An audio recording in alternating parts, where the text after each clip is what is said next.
आज 15 ऑगस्टच्या दिवशी देश आपला स्वतंत्र झाला. आपण मोठे भाग्यवान आहोत की भारतासारख्या देशामध्ये आपला जन्म झाला. भारताने आपल्याला वेद दिले, महाभारत दिलं, रामायण दिलं, भागवत, अनेक महान ग्रंथ दिलेत, अनेक महान ऋषी आपल्याला भारताने दिलेत.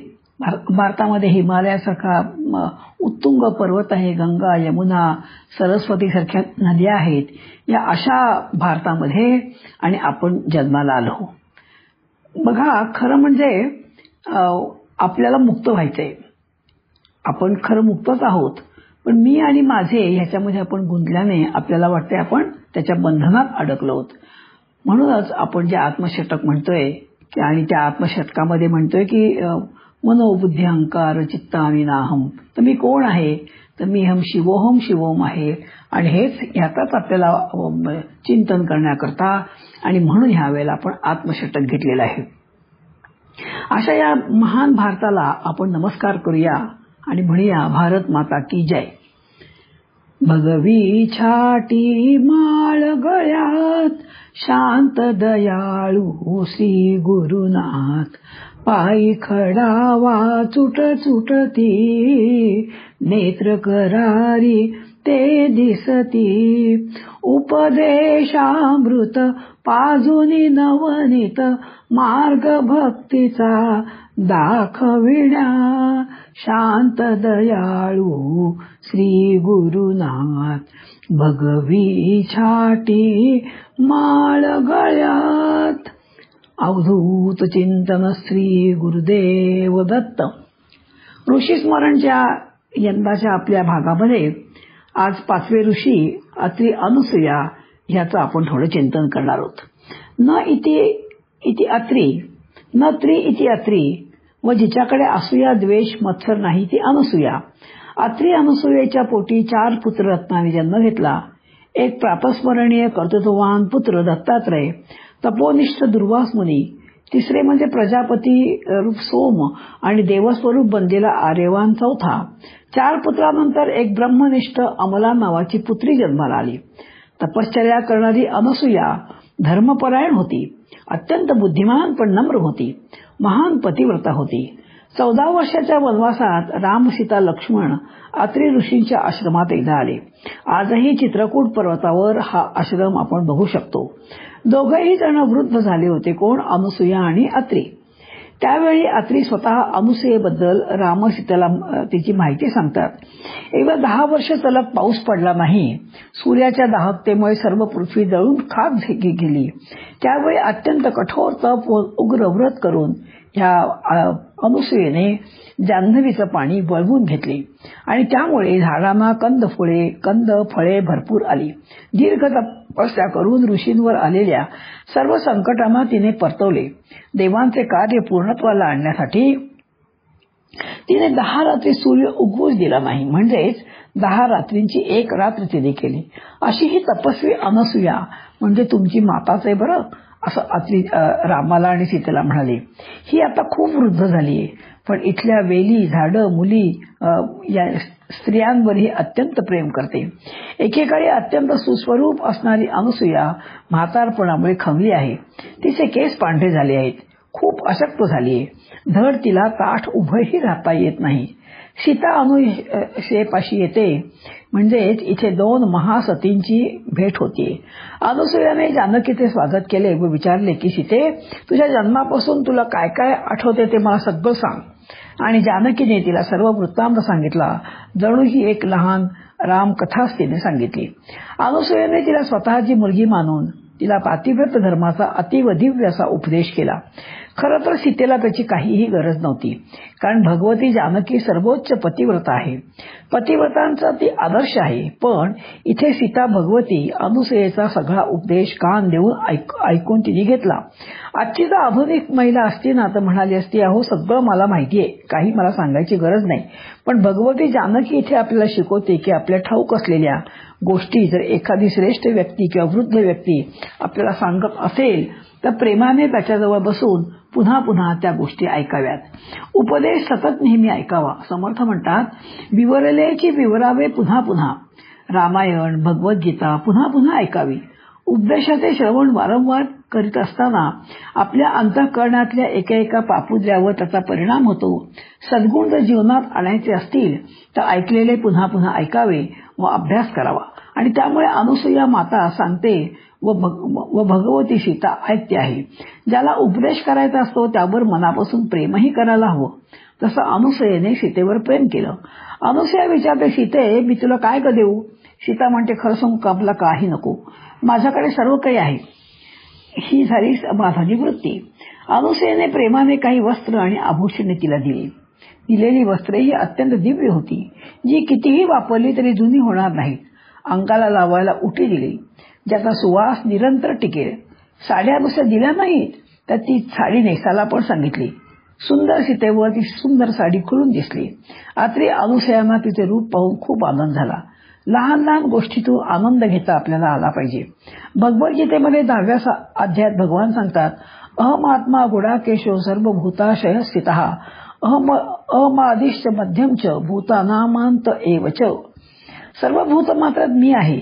तरी देखील जगात अशा काही व्यक्ती आहेत ज्यांच्यामध्ये भक्ती उच्च कोटीची बघायला मिळते. त्या व्यक्ती पूजनीय आणि भगवत तुल्य आहेत. त्यापैकी अत्रि ऋषी होत. वैवस्वत मन्वंतरात प्रजापतीने देवतांसह एक ज्ञानचर्चात्मक यज्ञ केला. ज्ञानचर्चा सर्वांमध्ये सुरू होती. त्यावेळी वेदांवर प्रजापती प्रवचन देत असताना प्रत्यक्ष वाग्देवी स्त्री रूपाने तिथे आली होती. अतिशय सुंदर रूप, अति मधुर वाणी व त्या वाणीतून तात्विक सिद्धांत सहज व सरळपणे ती सर्वांना सांगत होती. तिचे पांडित्य पाहून, रूप पाहून सर्वजण तिच्याकडे आकर्षिले गेले. पण तिला सर्वात प्रजापती आवडला. दोघंही विवाहबद्ध झाले. शुद्ध बीजापोटी फळे रसाळ गोमटी याची इथे आठवण होते. 21 पिढ्या रामभक्ती असलेल्या कुळात रामदास स्वामींचा जन्म झालेला आहे. हरिश्चंद्र, दिलीप, भगीरथ, दशरथ अशा उच्च कोटीच्या इक्ष्वाकू वंशामध्ये श्रीरामांचा जन्म झालाय. अत्रींचा जन्मही प्रजापती वाग्देवीच्या पोटी झाला. अत्रि म्हणजे विष्णूचा अंशावतार. सूर्यासारखा तेजस्वी, अतिशय बुद्धिमान अत्रि होते. खऱ्या अर्थाने मातृवान, पितृवान, आचार्यवान, वेद म्हणू शकू असा तो हे अत्रि होते. त्रिगुणाच्या पलीकडे गेलेले अत्रि भौतिक जीवन, आध्यात्मिक जीवन यांचा समन्वय साधणारे अत्रि होते. वैदिक वाङ्मयात त्यांचे नाव व स्थान वरचे आहे. अत्रींसारख्या महान शक्तीने विशाल अत्रिकुल निर्माण केले. अत्रींच्या विचारांना अनुसरणारा फार मोठा वर्ग होता. त्यावेळेचे त्या वर्गाला अत्रिकुल म्हणत. समाजात 2 प्रकारचे बघा लोक असतात, एक भोगप्रधान व एक ज्ञानप्रधान. खा प्या मजा करा या भोगवादी लोकांना मानव म्हणून जगाला शिकवणारे व त्यांची पशुवृत्ती कमी करणारे असे अत्रि ऋषी होते. ज्ञान वाटपाचे काम त्यांनी केले. अशा या तेजस्वी तत्ववेत्यांची, कविजनांची एक संघटना म्हणजेच ऑर्गनायझेशन निर्माण केली अत्रींनी. त्यांनी पर्जन्य सूक्त गायले, त्यांनी अत्रि सूक्त लिहिले. अत्रींचा पट्टशिष्य आर्य नानस यांनी त्यांच्या विचारांना प्रसिद्ध केले. त्यांच्या पुत्राचे शवाश्व, आर्य, नानस असे पुत्र होते. त्यापैकी नानस हा अत्रींचा उजवा हात होता. पैशासाठी स्तोत्र गाणारा, कथा कीर्तन करून पैसे कमवणारा, देवांना संतुष्ट न करणारा